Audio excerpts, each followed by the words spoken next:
Indian medical association को धर्म प्रचार का औजार बनाने वाले जॉन रोज ऑस्टिन जयलाल को दिल्ली की अदालत ने फटकार लगाई और साफ शब्दों में कहा वो आईएमए का उपयोग किसी मजहब के प्रचार के लिए न करें। लेकिन कोर्ट ने इसके साथ ही उस याचिका को रद्द कर दिया जिनमें हिंदू धर्म के अपमान के लिए उनके खिलाफ मानहानि का मुकदमा चलाने की अपील की गई थी।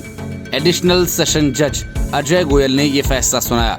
उन्होंने अपने फैसले में रोहित झा नामक व्यक्ति द्वारा दायर किए गए शूट को डिसमिस कर दिया।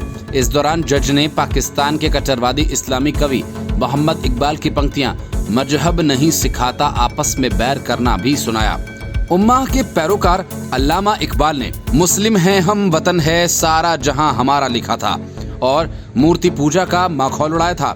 अजय गोयल ने अपने आदेश में लिखा कि मजहब नहीं सिखाता आपस में बैर रखना, हिंदी हैं हम, वतन है हिंदुस्तान हमारा, सारे जहां से अच्छा हिंदुस्तान हमारा। जज ने कहा कि मुस्लिम कवि द्वारा लिखे गए इस तराने में जो हिंदी शब्द हैं वो हिंदुओं की नहीं बल्कि सारे हिंदुस्तानियों की बात करता है, भले ही उसका मजहब जाति अलग अलग हो।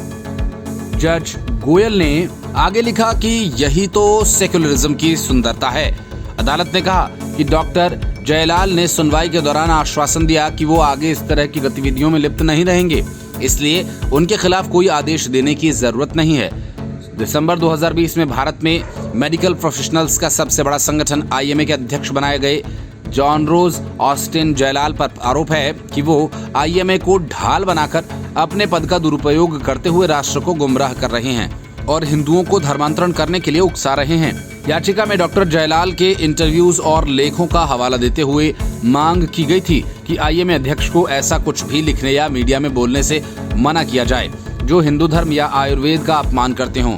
कोर्ट ने कहा कि सेक्युलरिज्म भारतीय संविधान के मूलभूत पहलुओं में से एक है और इसे जिंदा रखने की जिम्मेदारी किसी एक संप्रदाय की नहीं है, बल्कि सभी भारतीयों को इसके लिए संचित प्रयास करने होंगे। लेकिन साथ ही कोर्ट ने यह भी कहा कि अपने धर्म का प्रचार प्रसार करने की भी स्वतंत्रता है, लेकिन इनमें किसी अन्य धर्म का अपमान नहीं होना चाहिए। कोर्ट ने कहा कि सरकारों, अधिकारियों, सार्वजनिक संगठनों और प्राइवेट बॉडीज द्वारा किसी एक मजहब के ऊपर दूसरे को बढ़ावा देना सेक्युलरिज्म के खिलाफ है।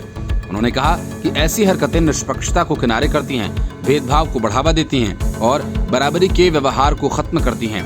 कोर्ट ने कहा कि किसी संस्थान द्वारा एक्सक्लूसिव रूप से किसी खास मजहब को बढ़ावा देने का अर्थ है कि वो संविधान के सेक्युलर कैरेक्टर के खिलाफ जा रहा है और नैतिकता के संवैधानिक मूल्य के पालन से इनकार कर रहा है। कोर्ट ने कहा कि किसी भी परिस्थिति का फायदा उठाकर किसी पर दबाव या लालच के जरिए बाध्य नहीं किया जाना चाहिए।